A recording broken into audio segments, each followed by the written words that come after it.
नमस्कार दोस्तों। माहिर कोचिंग में आपका स्वागत है। जैसा कि मैंने आपको बताया था कि अपन एक नई सीरीज स्टार्ट कर रहे हैं, जिसके तहत आज अपन पहला वीडियो डाल रहे हैं जो है मुख्यमंत्री का। तो पहले मुख्यमंत्री के बारे में आज अपन सब कुछ बातें करेंगे। तो पहला हीरालाल शास्त्री के बारे में आज बताते हैं, ठीक है। और ये वीडियो आपको मैंने पहले ही बता दिया, यूट्यूब पे रहेगा, माहिर कोचिंग करके आप सर्च कर लेना। और टेलीग्राम की इसकी मैं पीपीटी डाल दूंगा, जो पीडीएफ हीरालाल शास्त्री के बारे में जो भी है सारा सब कुछ। और क्वेश्चन बना के भी दे दूंगा, ऑब्जेक्टिव और सब्जेक्टिव भी क्वेश्चन एक दो दे दूंगा। तो वो आपके माहिर कोचिंग करके टेलीग्राम पे उसके ऊपर देख लेना, ठीक है। तो अभी पढ़ते हैं अपन। तो पहले है हीरालाल शास्त्री। आप जानते हैं कि ये राजस्थान के पहले मनोनीत मुख्यमंत्री है। इनके बारे में पहले कुछ ऐसे फैक्ट है जो पढ़ लेते हैं, क्योंकि जो अभी जो एग्जाम हो रहे हैं उनके अंदर पूछते हैं। जैसे आपने देखा है कि जो आरपीसी का अभी जो मूड है, आपने देखा है फर्स्ट ग्रेड सेकंड ग्रेड के जो पेपर हुए हैं उसके तहत जो डीपली पूछा हुआ है। तो अपन उनको भी ध्यान में रखते हुए, क्योंकि एक दो बार अपन आंखों के सामने आता है ना तो अपने को याद हो जाता है। वहां जैसे पेपर के अंदर देखेंगे ना तो वहां पे याद आ जाएगा, ऐसे याद नहीं रहेगा। लेकिन जब वहां पे अपने को आंखों के सरसरी या नजर से निकाले हुए तो सब कुछ याद रहेगा, अपना घाटा कुछ नहीं पढ़ लेते हैं, ठीक है। तो इनका जन्म हुआ था 1899 के अंदर। 1899 से आपको हिस्ट्री को लेकर बहुत कुछ बातें याद आती है कि आपने पढ़ा है कि 1899 के अंदर ही करजन का आगमन, प्लेग, अकाल, या आपने पढ़ के रखा हुआ है। 1899 में ही हीरालाल शास्त्री का जन्म है। और आपको एक और याद दिला देता हूँ कि जयनारायण व्यास का भी जन्म 1899 के अंदर है। तो ये भी याद रखो आप, ठीक है। आपके पांच हो गए कि करजन, अकाल, प्लेग, ये तो तीन आप इंडियन हिस्ट्री से पढ़ते हो। और हीरालाल शास्त्री का जन्म भी 1899 के अंदर, और जयनारायण व्यास का भी जन्म 1899 के अंदर। कहाँ हुआ था ये याद रखना कि जोबनेर के अंदर हुआ था। जयपुर में ही है जोबनेर, जोबनेर के अंदर हुआ था। इनके पिता का नाम था नारायण लाल जोशी। वैसे इनकी शास्त्रीय उपाधि है। 1820 के अंदर इन्होंने संस्कृत के अंदर कॉलेज की थी, बीए की थी, तो उसके उपाधि मिली थी इनको, शास्त्री की उपाधि। और आगे पंडित भी लगता है, तो पंडित हीरालाल शास्त्री। तो याद रखना कि कब 1920 के अंदर इन्होंने बीए की थी संस्कृत के अंदर, ठीक है। 1920 से लेके 1927 तक इन्होंने जयपुर रियासत के अंदर एजीजी का पद संभाला था, असिस्टेंट अकाउंट जनरल का। 6 वर्ष तक इन्होंने पद संभाला था। इनकी अच्छी खासी जो मानसिंह राजा से इनकी अच्छी खासी दोस्ती हो गई थी। और इन्होंने आप दोस्ती का प्रमाण बताते हो कि जब प्रजामंडल आंदोलन, जब भारत छोड़ो आंदोलन हुआ, तब इन्होंने पहले ये कंफ्यूजिंग हो गए थे कि किसके खिलाफ करें। तब इनको लगता था कि यार राजा जी के खिलाफ तो नहीं है। और उसके बाद आप देख लेना कि इनकी जो बुक है उसके अंदर ये खुद बताते हैं कि जब इन्होंने सपोर्ट किया था राजनीति के अंदर आने का, इन्होंने एक और रीजन इन्होंने रीजन बताया था कि मैं मेरे अच्छे दोस्त रहे हैं मान सिंह राजा, उनके देहांत पर जब गायत्री देवी ने पहला चुनाव जनता पार्टी से चुनाव लड़ा था, तब इन्होंने सपोर्ट किया था। तब ये खुद अपने प्रत्यक्ष जीवन शास्त्र के अंदर लिखते हैं, ठीक है। 1829 के अंदर ये याद रख लेना। इन्होंने नौकरी छोड़ी क्यों थी कि 1827 तक इन्होंने नौकरी की 6 वर्ष। उनके बाद ही अर्जुनलाल सेठी से मिले थे। आप अर्जुनलाल सेठी के बारे में जानते हो कि उन्होंने कहा था कि अर्जुनलाल यदि नौकरी करेगा तो अंग्रेजों को भगाएगा कौन बाहर। तो वही अर्जुनलाल सेठी इनको मिले हैं, इनको कहा कि मैंने तो ये डायलॉग मारा हुआ है और आप नौकरी कर रहे हो, मैंने नौकरी छोड़ दी। इनके मिलने के बाद, अर्जुनलाल सेठी से मिलने के बाद इन्होंने भी जॉब छोड़ दी। 1829 के अंदर इन्होंने जीवन कुटीर करके आश्रम की स्थापना की। तो ये याद रखना, पूछते हैं हर जगह एग्जाम के अंदर पूछते हैं। मैंने आपको बताया था कि मैं सीरीज बना इसी चक्कर में रहा हूं कि बहुत सारे क्वेश्चन ऐसे पूछते हैं कि हीरालाल शास्त्री मुख्यमंत्री के बारे में एक ऑप्शन दे देंगे और उसके बाद में 4 ऑप्शन हम ये देंगे कि उन्होंने जीवन कुटीर की स्थापना की थी। तो हाँ की थी। यहाँ पे डेट पूछ सकते हैं कब की थी, 1929 के अंदर। सॉरी मैंने कहीं 18 बोला है, तो 1929 के अंदर, 1929 के अंदर इन्होंने जीवन कुटीर की स्थापना की थी। जीवन कुटीर एक मतलब यही है कि जो खादी वस्त्र को बढ़ावा देना, क्योंकि ये भी गांधी जी को बहुत मानते थे और गांधी जी की राह पर चलते थे, ठीक है। और 1835 के अंदर इन्होंने शांताबाई विद्यालय की स्थापना की थी। अब ये याद रखना ना कि पूछते हैं कि किसने की थी, हीरालाल शास्त्री ने किस कब की थी, 1935 के अंदर। शांताबाई, शांताबाई इनकी पुत्री का नाम है। जो इन्होंने अपनी पुत्री के नाम पे इसलिए रखा था क्योंकि इनकी बेटी चाहती थी कि मैं बड़ी होके शिक्षित होके लड़कियों के बारे में लड़कियों को शिक्षा दूं, लड़कियों के लिए कॉलेज या स्कूल की स्थापना करूं। तो उस लड़की की इच्छा थी, लेकिन उनकी छोटी सी उम्र के अंदर ही देहांत हो गया। तो हीरालाल शास्त्री ने उनके लिए लड़की के लिए इन्होंने लड़कियों के लिए विद्यालय की स्थापना की थी। इन्होंने कहा था कि एक माँ को फूल प्यारो, अद्ब खिल्यो मुरझा गयो, शोक बीत्यो हरख उठ्यो, फूल बाग लगा गयो। मतलब एक माँ के बेटी का एक इच्छा थी कि एक मैं विश्वविद्यालय बनाऊं, और उनके बारे में फिर उन्होंने बनाया।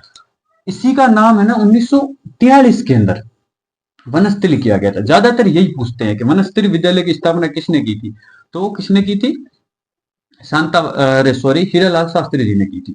ठीक है, इसका नाम रखा गया था, सेम ही था ये, शांताबाई विश्वविद्यालय ने इसका नाम रखा गया था वनस्थली विद्यालय। कब रखा गया, 1943 के अंदर। ठीक है, और इसको विश्वविद्यालय का दर्जा कब दिया गया, 1993 के अंदर।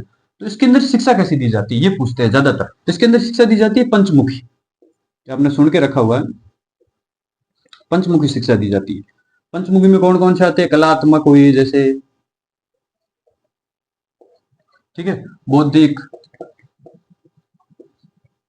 नैतिक,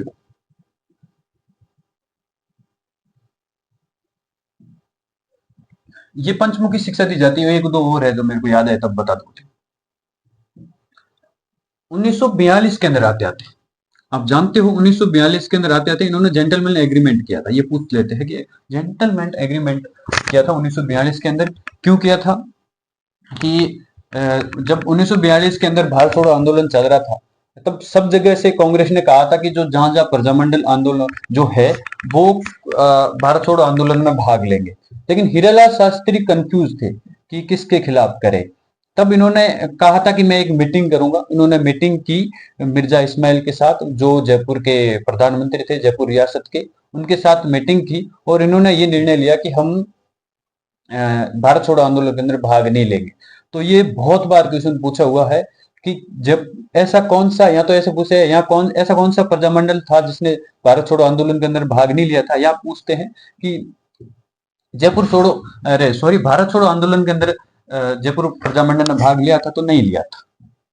यहां से किसने लिया था, आप जानते हैं कि आजाद मोर्चा करके संगठन ने भारत छोड़ो आंदोलन के अंदर भाग लिया था, जो इसी आंदोलन के सॉरी इसी संगठन से बिखरा हुआ एक संगठन था। जिन्होंने किसको बनाया था आप जानते हो, बाबा हरिचंद्र करके, और इन्होंने बनाया था। ठीक है, 1942 में इन्होंने भारत छोड़ो आंदोलन में भाग नहीं लिया था, जेंटलमैन एग्रीमेंट किया था, आप जानते हो 17 सितंबर। ये जब आप ये भी जानते हो कि इन्होंने जो संविधान निर्माण की समिति थी उसके अंदर भी इन्होंने भाग लिया था जयपुर की तरफ से। वहां से इनको हीरालाल शास्त्री की सरदार वल्लभ भाई के साथ अच्छी पहचान होने लगी, और सरदार वल्लभ भाई पटेल इनको राजस्थान के बहुत अच्छे नेताओं में से मानते थे। इसलिए जब एकीकरण का जो चौथा चरण चल रहा था उसके अंदर जो राजस्थान संघ, वृद्ध राजस्थान संघ करके बनाया गया, जिसके अंदर बड़ी बड़ी 4 रियासतें मिली थी, आप जानते हैं, जयपुर, जोधपुर, बीकानेर और जैसलमेर। इसके राज प्रमुख बनाए गए थे राजा मानसिंह, और इसके जो प्रधानमंत्री है उस टाइम राजस्थान के जो मुख्यमंत्री नहीं रहते थे, उस टाइम ये राजस्थान के प्रधानमंत्री मानते थे। तो प्रधानमंत्री हीरालाल शास्त्री को बनाया गया था, किसके सपोर्ट पे, सरदार वल्लभ भाई पटेल। ठीक है, अब जब 1900 अब चुनाव होने स्टार्ट हो गए थे, 1951 या 52 के आते आते चुनाव आने स्टार्ट हो गए, 52 के आते थे चुनाव आने स्टार्ट हुए। तब अब ये था कि राजस्थान के मुख्यमंत्री ये थे, प्रधानमंत्री बने हुए थे। लेकिन अब कांग्रेस के नेता बड़े बड़े जो जैसे जयनारायण व्यास हुए, माणिकलाल वर्मा हुए, इनके मन में खटक रही थी कि वो ये मान रहे थे कि कांग्रेस के गद्दावर नेता हम हैं, हीरालाल शास्त्री तो नए नए कांग्रेस के अंदर अभी भी आए हुए हैं, तो इनसे ज्यादा हमारी दावेदारी बनती है कि हम राजस्थान के सीएम बने। इन्होंने वहां पे ऊपर आगे कांग्रेस की पार्टी में इन्होंने फिर चुगलियां करनी स्टार्ट कर दी। इन्होंने कहा कि हीरालाल तो भ्रष्ट है, हीरालाल शास्त्री जी तो राजाओं की मानते हैं और राजाओं के साथ रहे हुए हैं। फिर ऐसे करके इन्होंने कान भरने स्टार्ट किए, लेकिन इनके खिलाफ अविश्वास प्रस्ताव भी आया। इन्होंने अविश्वास प्रस्ताव जो पास भी हो गया था, लेकिन पास होने के बाद हीरालाल शास्त्री को इन्होंने सरदार वल्लभ भाई पटेल को पत्र लिखा था, लेकिन सरदार वल्लभ भाई का पटेल का एक पत्र का जवाब आता है कि जो हीरालाल शास्त्री को कांग्रेस ने सीएम प्रधानमंत्री नहीं बनाया है राजस्थान का, उनको राजस्थान का प्रधानमंत्री मैंने बनाया है और रियासत विभाग ने बनाया है।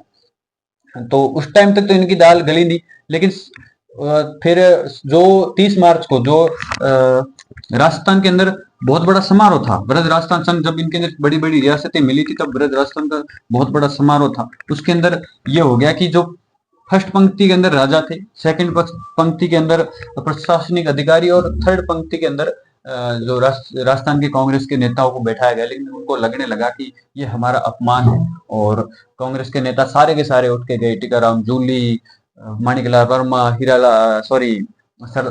जयनारायण व्यास, इन्होंने वो समारोह को छोड़ दिया, उन्होंने अपना अपमान माना और उसके बाद हीरालाल शास्त्री के खिलाफ मैंने जो आपको बता दिया है कि इन्होंने अविश्वास प्रस्ताव लेके आए थे। फिर चुनाव होने से स्टार्ट, लेकिन उनसे पहले ये हो गया था कि राजस्थान का सीएम, क्योंकि अभी ऊपर अब भारत का प्रधानमंत्री बनाया गया, लेकिन हमारे इधर प्रधानमंत्री राजस्थान के सीएम को ही प्रधानमंत्री कहते थे। फिर इन्होंने क्या किया, 7 अप्रैल 1949 को अंदर, ये डेट पूछते हैं, बहुत बार पूछी हुई है कि 7 अप्रैल 1949 के अंदर राजस्थान के प्रथम मनोनीत मुख्यमंत्री किसको बनाया गया, हीरालाल शास्त्री को। कब बनाया गया ये याद रख लेना कि 7 अप्रैल 1949 को प्रथम मनोनीत मुख्यमंत्री बनाया गया। ठीक है, 1949-50 के आते आते चुनाव होने स्टार्ट हो गए, लेकिन अब ये था कि मुख्यमंत्री के तौर पे हीरालाल शास्त्री का जो ऊपर सपोर्ट था वो बंद हो गया, क्योंकि सरदार वल्लभ भाई पटेल का देहांत हो चुका था दिसंबर के अंदर, और इनको दिसंबर 1951 के अंदर 3 जनवरी को इनको इन्होंने त्याग पत्र दे दिया मुख्यमंत्री के पद से। और उसके बाद आप जानते हैं कि दोबारा बनाया गया सी वेंकटाचार्य को। तो ये था हीरालाल शास्त्री के बारे में। इनकी किताब है वो, सॉरी आत्मकथा है वो, याद रख लेना, प्रत्येक जीवन शास्त्र, ये पढ़ लेना, बहुत अच्छी बुक है इनकी। कभी आपको मौका मिले तो रियल में पढ़ लेना। इनके जीवन की कहानी में इनको बहुत कुछ बता के रखा हुआ है। इन्होंने शराब छोड़ो आंदोलन के अंदर भी इन्होंने भाग लिया था, और इनके गीत का नाम है प्रलय प्रतीक्षा नमो नमो। ये दो याद रख लेना कि जो आत्मकथा, हीरालाल शास्त्री की आत्मकथा का क्या नाम है, प्रत्यक्ष जीवन शास्त्र, और इनके गीत का नाम है प्रलय प्रतीक्षा नमो नमो। तो ये सारी चीजें थी, आज याद रख लेना। अच्छा, एक और पॉइंट मैं भूल चुका तो वो आपको बता देता हूँ कि एक क्वेश्चन और पूछते हैं कि हीरालाल शास्त्री जयपुर प्रजामंडल के अध्यक्ष रहे थे। हाँ, रहे थे, 2 बार जयपुर प्रजामंडल के अध्यक्ष रहे थे और महासचिव भी रहे। तो ये आपके क्वेश्चन पूछ ले तो आप याद रखना कि 2 बार अध्यक्ष रहे थे। आप जानते हैं कि जयपुर प्रजामंडल की स्थापना हुई थी 1931 के अंदर, लेकिन जब दोबारा जमनालाल बजाज के नेतृत्व के अंदर जब 1938 के अंदर इसके पुनर्गठन हुआ था, तब से इन्होंने जयपुर प्रजामंडल में इन्होंने भाग लेना स्टार्ट कर दिया था, और महासचिव भी रहे थे ये, और 2 बार अध्यक्ष भी रहे हुए। ठीक है, तो ये पॉइंट भी नोटिस कर लेना, इसके लिए मैंने आपको बता दिया था। ठीक है, थैंक यू। तो फिर अब जो अपना अगला वीडियो रहेगा वो CS वेंकटाचार्य के ऊपर और जयनारायण व्यास के ऊपर। ठीक है, थैंक यू। तो आपके यूट्यूब पे जाके देख लेना।